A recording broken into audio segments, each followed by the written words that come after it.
Here I was talking about Pokemon being questionable in its ethicality and why do we like it so much, and then out of nowhere, Palworld just decides to come out. Now, Palworld is a game that has taken the Steam store by storm. It sold 6 million copies in 4 days. I believe that was as of 7 hours ago. That is an insane number. That is an unfathomable number for a game to just kind of drop out of nowhere. Granted, there was early access to the game for I believe like 2 or 3 days before January 19th, where a lot of like streamers and popular YouTubers were playing it and kind of building hype for it. So I'm not surprised that it did well because there was a large population of people that were already looking at it and kind of just got themselves hooked viewing it before playing it themselves. They kind of got this sense of FOMO because they couldn't play it yet. They had to wait. And it helped because Palworld actually started with a promotional sale. I believe until the 26th of January, it is 10% off as like its introduction promotion deal. So instead of spending $30, you're spending 26, which some people might not see as a big difference, but hey, saving money is saving money. So a lot of people are like, hey, well, it's 10% off and I'm already have interest in it, let me buy it. But this Palworld has been named a lot of different things, and it's interesting how they named it because they're like, oh, this is the Pokemon we've always wanted, or this is Pokemon with guns, or this is Pokemon but American, which is unfortunate that we have to call it Pokemon but American. But I get it. I get why they're trying to do that. But I mean, this game is everywhere. It is all over live streaming. It is all over YouTube. It is all over shorts. It seems like everyone is playing this game. And I was like, you know what? If I'm going to talk about this game, I got to sign up. I got to play. I got to be able to look at it myself and objectively determine how is this game? Because I mean, it in terms of top selling games, like as of like right now, I forgot the span, but on the Steam store, if you go to like the top sellers, it's listed above the Steam Deck. It is listed above Baldur's Gate 3, which was Game of the Year last year, which begs the question, can Palworld be Game of the Year? Now, this is crazy to think about, right? Because it is January 23rd of 2024. So we still got months. This is the very beginning. But we already got what a lot of people are claiming to be a really good, really addicting, fun game. From the 8 hours that I've played Palworld, I've kind of created an understanding and developed an opinion of my own about the game. If I had to give it a broad category, if I had to relate it to other games, it is like Pokemon with the creature capturing. I mean, there's no way to avoid it. There's creatures and we are throwing spheres instead of balls. They're pals instead of Pokemon. So yes, there's a lot of the Pokemon aspect to it. But there's also a lot of other games that they have taken inspiration from. I would say it is more inspiration than straight up stealing. I would say it also feels like a lot like Zelda. You have those towers, your save points, your waypoints, very similar to Zelda. And then also like when you go into new areas, there's like this special music every time you go into a new area that just gave me Legend of Zelda vibes as well, like Breath of the Wild, Tears of the Kingdom. It feels like that. It is that open world vibe, but I mean, Nintendo doesn't own open world games. Open world games came long before Zelda as well. Another way that but it's not just like Zelda either, because I would also say it's like Ark Survival Evolved, which is funny because they just came out with Ark 2. So I wonder if this kind of stomps on the sales of Ark 2, because a lot of people are talking about Palworld more than Ark, in my opinion. But it has like the level up system, the level up system with your technology points, and like you buy certain items to craft using the technology points, very similar to Ark. The crafting stations and all of that kind of stuff is also very similar to Ark. But also Palworld has some uniqueness to it as well, because they do have like specialty dungeons of like big boss fights and all of that kind of stuff. But that was just from my 8 hours of playing. And when I tell you I've played for 8 hours and I haven't finished the tutorial yet. The tutorial has like this big electric person that's on like the main cover that everyone keeps on posting when they go live. That big electric pal. And that thing has like 25,000 health. So, one thing that I find unfortunate about Palworld is that it is a lot better to play with people. I've been playing this past 8 hours completely by myself, and because of that, it has been a very slow burn, a very slow start. When you just have more people on the server able to collect materials and fight more things and build together, raise together, it becomes a lot easier. Also, you can probably diversify who's getting what using their technology points. Like, I can make something and I can build something, and then somebody else can get something else and they can build it. So we kind of get more the more people are on there. So this game definitely wants you to play with other people, and that's not surprising. So there's a single player mode, there's a multiplayer mode which is up to 4 people, and then you can request a server which I believe is up to 32 people. And I don't know if they're planning on making servers that are bigger than that, but I know right now with those servers and with multiplayer, there's no real way to attack each other. It's more of a team game.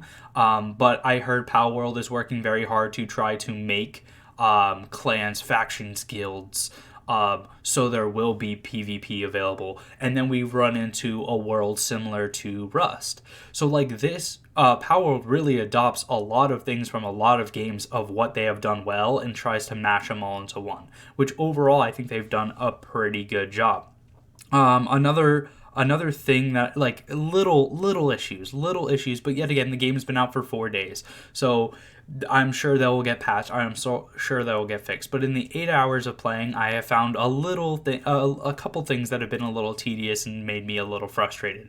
One of them is like when you're at your base and you put 2 items right next to each other. So like, let's say you have your workbench and then you have like a fire and you have a campfire right next to you. The campfire is where you cook all your food, and then the workbench is where you make your arrows, you make cloth, you make your axes, your pickaxes, your spears, and stuff like that. But if you have them too close together, I can be staring directly at the workbench, but it wants to open up the campfire, which is really frustrating. So it's like you have to separate them and keep them super far apart from each other, so you don't have to run into that issue. Like, there is this little diagram, like this little inverted square that is supposed to represent, like, hey, this is the middle of the screen, like this is what you're looking at. And even when I put that onto the workbench, it still says it's the campfire, which makes no sense.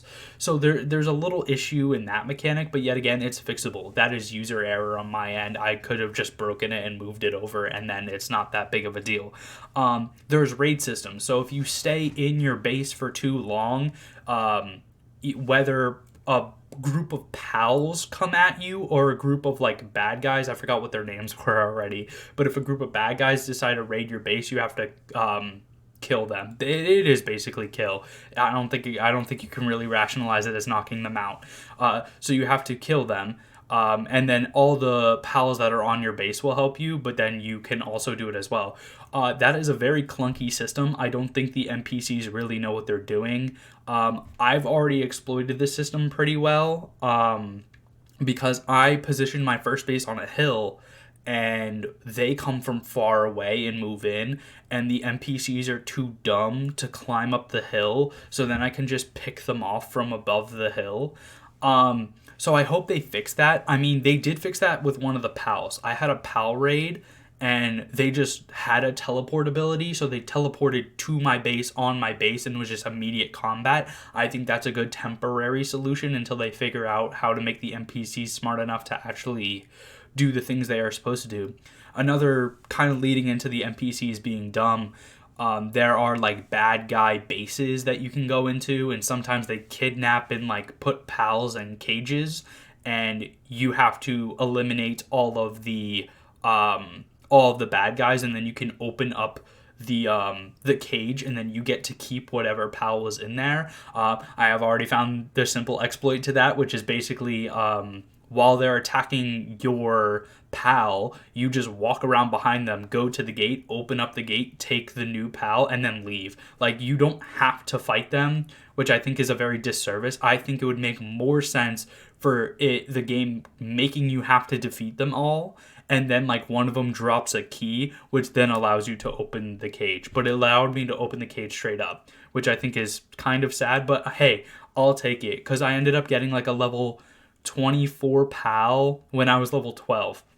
And they do have a balancing system. So if you happen to catch something that is way higher than you're supposed to have, theoretically you are only supposed to have pals that are at your level. They will not level up past your level if they're in your party.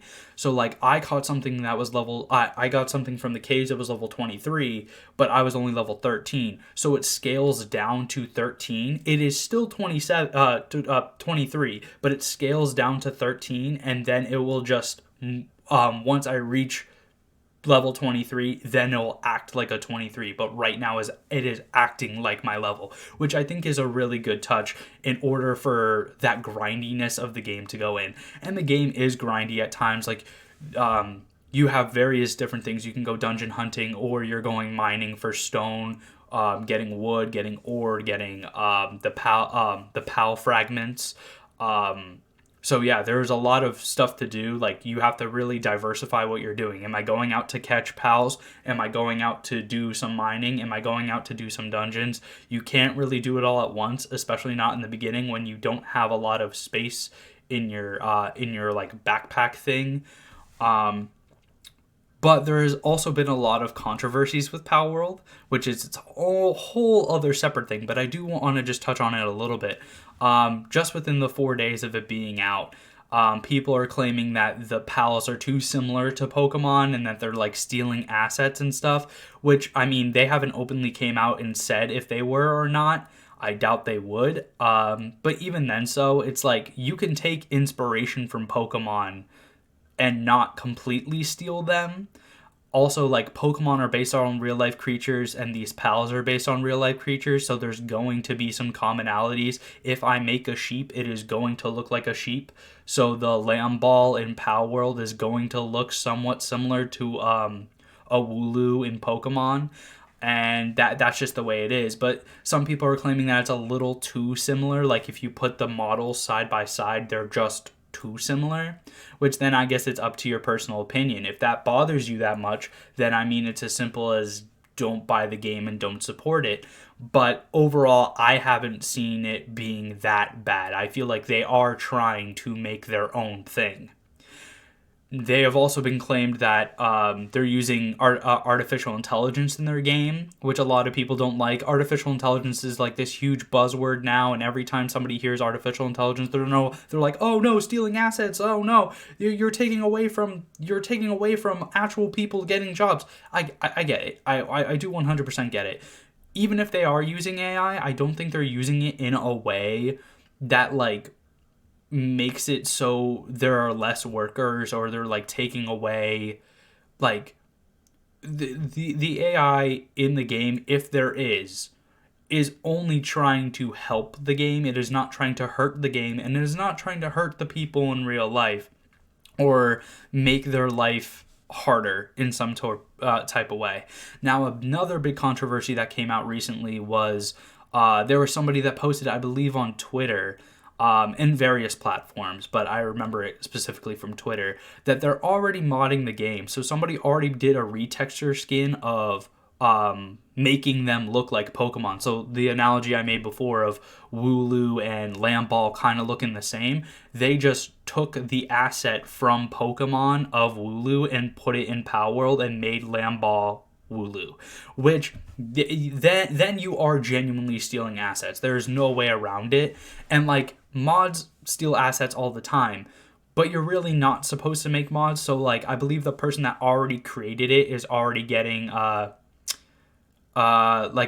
equivalent of a copyright strike from Pokemon saying, "Hey, this is your warning, please do not do this." And this guy mentioned that like, "Oh, I created this mod with all these retexture skins, and I made like the main character look like Ash, and it's gonna be cool." And he posted a video about it, about like all this stuff that he's doing, and he openly said that he had been like copyright striked from Pokemon, and he was like, "Oh, I'm still gonna release it anyways if I can. I'll try to comply to the rules of Pokemon, but it's like, it's also not their game. So if it's not their game, they shouldn't be copyright striking something that's not their game." Now, Pokemon hasn't copyright striked Palworld, and I'm sure they will if they come to the determination that it is too similar. I would argue that it's not. But kind of going back to the original point, is this Game of the Year worthy? I wouldn't say so yet. But the good thing for Palworld is that it did receive all of these sales. That's not even including Xbox Game Pass having it for free right now. So you have all these people playing the game, and the developers are only looking to make it better throughout the year. So because it came out in January, it has even more time to flourish and become a more polished, more fully fleshed game by the end of the year. Could it receive a Game of the Year nomination? I think so. I don't think it's too out of base. But do I think it's going to win Game of the Year? I don't think so. I think there's too much left in this year of possible even better, even more polished games to come out. This might be a very good year for video gaming, and we are just going to have to wait and see and find out. But if you have played Palworld, if you've played more than my 8 hours, let me know what you think of it. Let me know if you think it's too similar to Pokemon or too similar to any other game. Let me know if you think it was worth the price. I mean, $30, it's not a AAA game, so I'm happy they didn't make you charge us like $60 or $70, but $30 kind of seems like a steep price in some people's opinion. With it being 10% off, with it being like $26, I thought it was good enough of a purchase. I mean, I intend on playing it more.